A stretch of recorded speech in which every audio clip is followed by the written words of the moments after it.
La liberté humaine, limitée parce que créée, tous trouve sa vraie mesure en Dieu tel qu'il s'est révélé dans la vie, la mort et la résurrection de Jésus, dans cette proexistence du Fils incarné.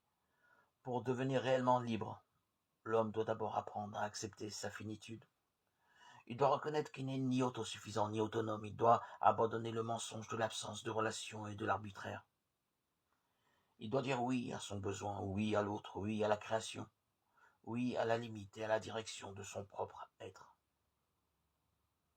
La vraie liberté se trouve ainsi dans la correspondance sereine à notre nature humaine, dans le fait de vivre selon notre nature. Et donc libre celui qui est devenu un avec son être, un avec la vérité elle-même. Car celui qui est un avec la vérité n'agit plus en fonction de nécessités, de contraintes extérieures.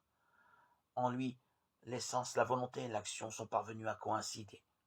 De cette manière, l'homme peut toucher l'infini dans le fini, s'unir à lui et ainsi, précisément dans la reconnaissance de la limite, devenir lui-même infini. Dans l'humble obéissance à notre nature, à notre conscience, à la révélation biblique et aux motions de l'Esprit Saint. Dans l'obéissance à la volonté divine, nous trouvons notre pleine liberté, la liberté des fils de Dieu.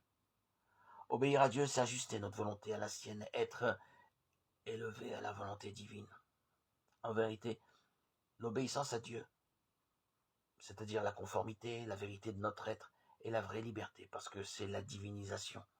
La liberté humaine s'accomplit ainsi dans la liberté chrétienne. Nous pouvons accéder à la liberté divine par l'obéissance filiale dans le Christ.